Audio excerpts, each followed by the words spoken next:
let's talk about technology and the spa and wellness space. Um, we've already done a video that you've seen on embracing change. It's coming.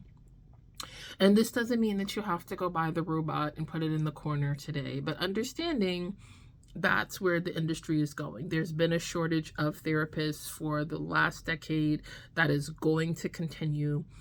Your prime premium locations are going to have more benefits, pluses, packages, perks, whatever you want to call it.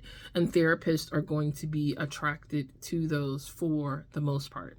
We still have time, right?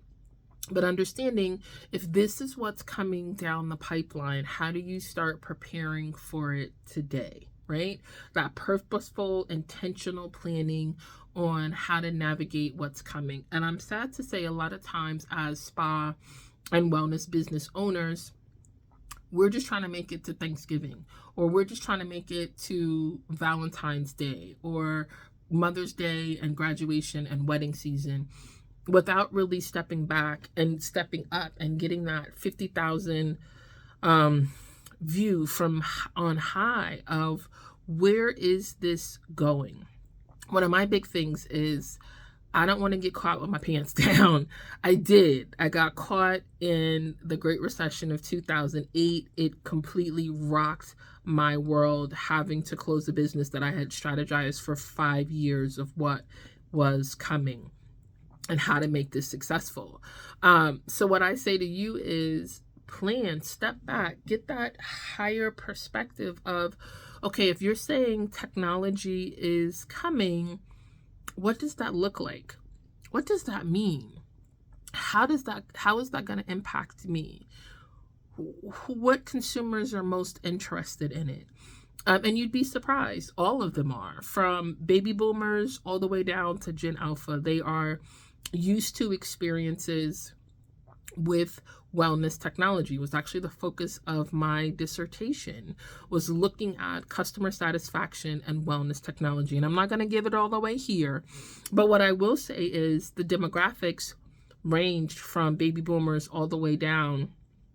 Baby boomers are your 70s to Gen Alpha, which are your teenagers or early teens, Gen Z, Z, wherever you're from. They're all used to interacting with this technology. So what does that look like for you? Is that starting to bring in online booking systems? Is that bringing in some sort of infrared or some sort of technology to be able to offset the challenge of not finding therapists? This is a conversation I have had before, like 2018, up to present day. Where do I find therapists? There's just not enough of them to go around. Understand that and plan that out and know that things are going to shift. I said it before. The VP of wellness for Accor Hotels said in 2023, in 10 years, which is going to be 2033, which is going to be here quicker than you might imagine, that it's going to cost you $1,000 to be massaged by a human. And what we see, and what I even said in a previous video, is looking at what those high-end, big budget hotel, spa, wellness brands are doing, because they have a research budget. They have individuals and teams that can go and plan and strategize what's coming to be able to adjust for that within their brand. If you're a day spa, you don't usually have that budget, that opportunities, those amenities. You're just trying to figure it out. You're going to the spa shows, listening to what individuals are saying. But I'm telling you now, what they see coming is technology. Again, it's why I focused on it for my dissertation. We see it coming down the pipeline.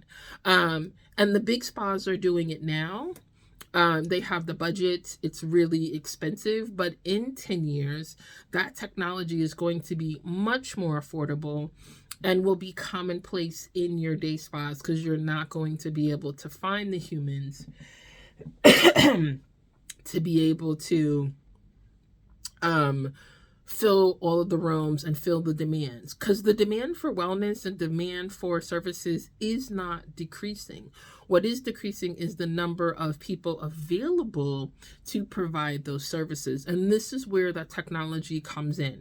Now, this is not to say that everyone is going to have the massage robot. Yes, there is a robot on the market as of 2024, one Time Magazine's Innovation of the Year.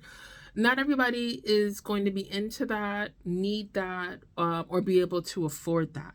But there are chairs, there are tables, there are other experiences that can give you that sense of calm, peace, relaxation, rest that people are seeking when they come to spa and wellness locations. So it doesn't necessarily have to be that human interaction. It definitely is finding a balance between the technology and the human. But you really do need to, as a wellness spa owner, director, be thinking about, how am I going to offset this shortage in staff now, so that you can be strategizing, planning, thinking about what can I integrate, what can I balance those interactions with the technology to be able to meet the needs and the demands of that wellness consumer. Again, I think a lot of times we're so in the thick of it, we're so in the weeds, that we're not thinking 2027, we're thinking today and making it to Friday. Whereas the larger organizations, they are looking at a year, 5 years, 10 years, probably 20 years of where do we want to be? What are the trends? How do we maximize this? So, you want to be proactive in this. You don't want to just bury your head in the sand or turn away. It's still up and coming. It's still developing. But going to shows, reading the articles, seeing what are the tools that are evolving. Because sometimes that first iteration is a little wonky, but maybe by iteration 7, by the 7th try, they've worked out a lot of the kinks. They've gotten it together. It'll be more affordable. It'll be more accessible. It'll be more accepted. And you can readily bring it into your location and incorporate it into your service offerings. But you don't want to get caught and you are the last one standing without it, because that's going to be detrimental to your overall revenue and bottom line and your consumers. If you're looking at that younger generation, they want what's hot, they want what's trending, they want what's customizable. And I've said it before, repetition is the key to education. You can't plan for what you like. You are not your consumer. You have an array of individuals that are coming in there. And if your consumer base is baby boomers, they're dying. They are not at the same number. They are no longer the largest population. Millennials, Gen Z, right? So millennials are like 28 to 44, and then Gen Z is 27 to about 14. So understanding those demographics, they've grown up with the technology. It's been embedded and a part of their life almost since birth.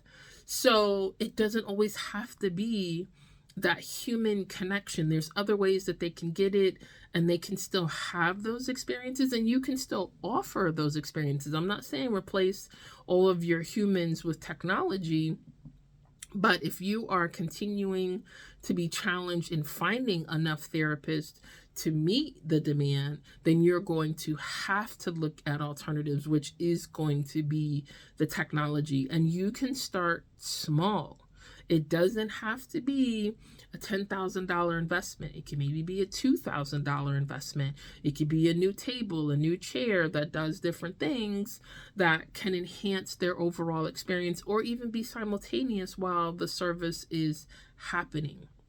But we do need to stop fighting this integration of wellness technology, because it's here to stay. Similar to wellness itself, it's here to stay. So how do you make friends with it?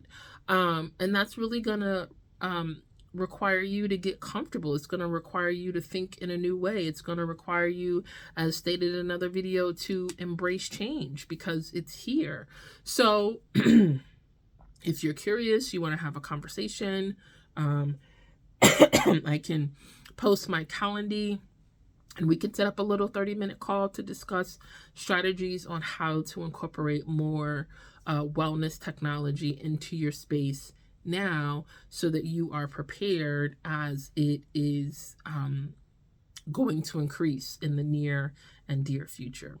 All right, with that, thank you so much for listening. It's always a pleasure. Please let me know if you have any questions. Until next time, be well.